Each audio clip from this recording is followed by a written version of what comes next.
Skin. It is our body's largest organ. But when it burns, 911, what's your emergency? doctors have to act quickly. Now, this is good skin. Burned skin must be removed to prevent infection so new skin can grow. But the majority of people who arrive at the Burn Center at Ohio State don't require major surgery. They've been burned by common kitchen accidents, like scalding from boiling water. It's probably the most painfulest thing I've ever been through. Melissa McIntyre burned the skin on her foot when she says the handle of her slow cooker broke.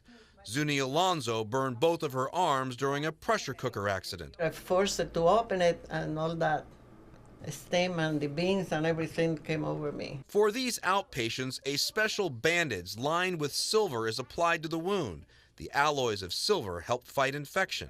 This is how Zuni Alonso's arm looked before her bandage was applied. After a few weeks, her swelling is gone. We're going to want you to use your fingers as much as possible. 19-year-old Marcus Coachman is having his bandages removed as well. He didn't suffer a burn, rather frostbite, that took the skin off his fingers. I couldn't use my hands at all. It was terrible. Like Marcus, nearly 2,000 outpatients visit the Burn Center every year for minor burns. So lay on your belly and maybe do some overhead stretches that way too. But for others, like 48-year-old Darren Dean of Columbus, it's almost like a bad dream. The recovery lasts longer.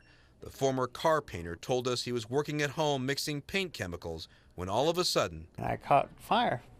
And it just went, I mean, it was mostly just a flash fire, but it was so quick that it just caught my skin. He suffered second-degree burns on 30% of his body, the kind of burn that affects nerves and permanently destroys sweat glands.